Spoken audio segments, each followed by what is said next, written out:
BJP బీఆర్ఎస్ది Fevicol బంధమని ముఖ్యమంత్రి రేవంత్ రెడ్డి ఆరోపించారు. శరీరాలు వేరైనా వాటి ప్రాణం ఒక్కటేనన్నారు.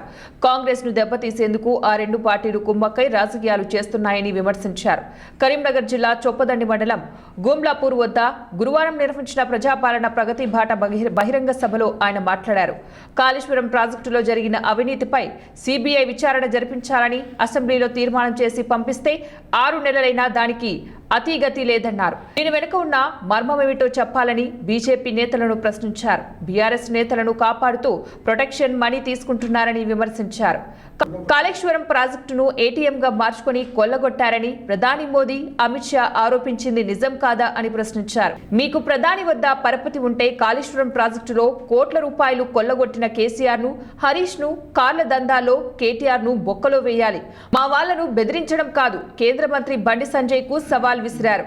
తెలంగాణ రాష్ట్ర సాధనలో కరీంనగర్ కీలక పాత్ర పోషించిందని, ఈ గడ్డపై ఏర్పాటు చేసిన సభలోనే తెలంగాణ ప్రజల ఆవేదనను, ఆకాంక్షను తెలుసుకున్న సోనియా గాంధీ రాష్ట్రాన్ని ఇస్తామని ప్రకటించారని తెలిపారు. ఇచ్చిన మాట ప్రకారం ఎన్ని అవాంతరాలు ఎదురైనా, ఆంధ్ర పెట్టుబడిదారులు ఎన్ని అడ్డంకులు సృష్టించినా ప్రత్యేక రాష్ట్రాన్ని ఇచ్చారని రేవంత్ చెప్పారు. 10 ఏళ్లు అధికారంలో ఉన్న బీఆర్ఎస్ నాయకులు వేల కోట్ల రూపాయలు సంపాదించుకున్నారే తప్ప ప్రజలకు చేసిందేమీ లేదని విమర్శించారు. ఇప్పుడు కాంగ్రెస్ పార్టీ ప్రజాపాలన అందిస్తుంటే కుటుంబమంతా ఒక్కటై విషం చిమ్ముతున్నారని, దిగిపో అంటూ దాడి చేస్తున్నారని సీఎం ఆవేదన వ్యక్తం చేశారు.